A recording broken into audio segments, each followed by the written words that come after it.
जंगल में एक शेर था जिसे सब द लायन किंग मुसाफा के नाम से जानते थे।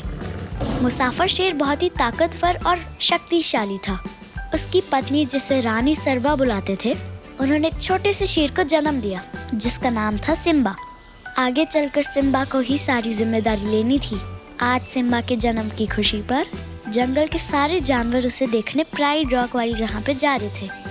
ये जंगल की वो जगह थी जहाँ पे सारे त्योहार मनाए जाते थे और इम्पोर्टेंट डिसीजन लिए जाते थे। राजा के मंत्री राफिकी ने सिम्बा को सभी जंगल के जानवरों से मिलवाया। धीरे धीरे राजा मुसाफा अपने बेटे सिम्बा को जिंदगी से जुड़ी बातों की और उसकी जिम्मेदारी और काम के बारे में उसे सीख देने लगे, क्योंकि आगे चलकर ये सब सिम्बा को ही संभालना था। राजा मुसाफा के छोटे भाई स्कार को ये जानकर बिल्कुल भी खुशी नहीं हुई कि राजा मुसाफा के बाद उस जंगल का राजा सिम्बा बनेगा। स्कार इस बात से बहुत ज़्यादा जलने लगा और उसने सिम्बा को अपने रास्ते से हटाने का खतरनाक प्लान बनाया और सिम्बा को जान से मारने के लिए तरकीबें सोची। उसने हाइना, जो एक बड़े आकार का जंगली कुत्ता होता है, उससे सिम्बा को मरवाने की कोशिश की, पर सिम्बा की जान इस बार बच गई।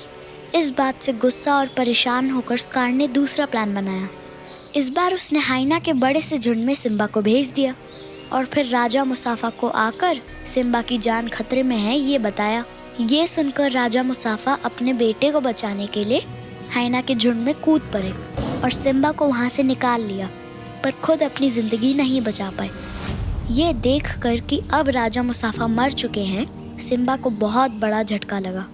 स्कार की ये चालाकी भरी चाल इस बार काम आ गई और उसने सिम्बा को ये भी एहसास दिलाया कि उसकी पिता की मौत का कारण सिम्बा है। अगर सिम्बा को बचाने के लिए राजा उस जंगली झुंड में ना जाते तो आज वो जिंदा होते। स्कार ने सिम्बा को डराते हुए कहा कि अगर जंगल वाले जानवरों को इस कारण का पता चल गया तो वो सिम्बा को जिंदा नहीं छोड़ेंगे। और ये सुनकर सिम्बा डर कर उस जंगल से भाग गया। इधर स्कार ने अपने जंगली कुत्तों को सिम्बा को मार देने का आदेश दिया और खुद वापस जंगल जाकर राजा बनकर उस जंगल पर राज करने लगा। पर जंगली कुत्ते सिम्बा को नहीं मार पाए और थक हार कर वापस लौट गए। इधर सिम्बा थका हारा रेगिस्तान पहुंचा, जहां उसकी मुलाकात टिमोन नाम के एक नेवला और पुम्बा नाम के जंगली सुअर से हुई। दोनों ने सिम्बा की मदद की और उसे अपने घर ले गए। कुछ ही समय में सिम्बा, टिमोन और पुम्बा की दोस्ती बहुत गहरी हो गई और सिम्बा उसी रेगिस्तान में हंसते खेलते बड़ा हो गया। आज सिम्बा रेगिस्तान में घूम रहा था कि तभी उसकी नज़र एक शेरनी पर पड़ी जो वहाँ शिकार की तलाश में आई थी। और फिर सिम्बा को उस शेरनी से मिलने पर पता चला कि वो उसकी बचपन की दोस्त नाला है। दोनों ने एक दूसरे के साथ काफ़ी समय बिताया और दोनों एक दूसरे को पसंद करने लगे थे। फिर नाला ने सिम्बा को अपने जंगल के बारे में बताया कि किस तरह स्कार के राजा बनने के बाद सब कुछ खराब हो गया है और सिम्बा को अपने जंगल की रक्षा करने के लिए वापस लौट जाना चाहिए। पर सिम्बा अपने पिता की मौत का गम और खुद से हुई गलती को भूला नहीं था। सिम्बा नाला को सच नहीं बता पाया और वहाँ से भाग गया।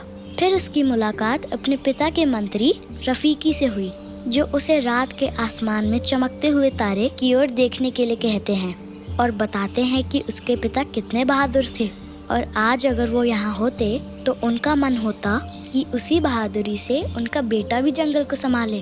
तभी सिम्बा को अपने पिता की झलक दिखाई देती है आसमान के उन तारों में और वो वापस जंगल लौट जाने का डिसीजन लेता है।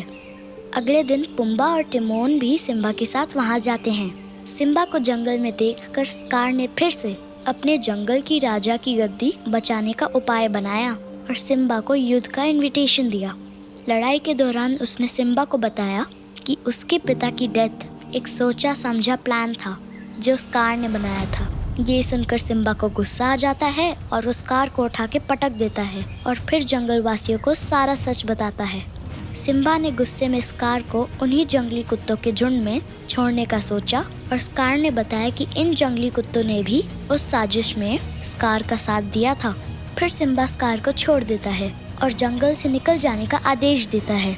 लेकिन एक बार फिर से स्कार ने सिम्बा पर हमला किया तो इस बार स्कार को जंगली कुत्तों ने उसे दबोचकर मार डाला, क्योंकि स्कार ने उनकी सच्चाई सबके सामने खोल दी थी और ऐसा करके स्कार ने उन्हें धोखा दिया था। स्कार को अपने बुरे कर्मों की सजा मिल गई थी। लड़ाई खत्म हुई और अपने पिता की गद्दी पर जिम्मेदारी उठाने की बारी अब सिम्बा की थी।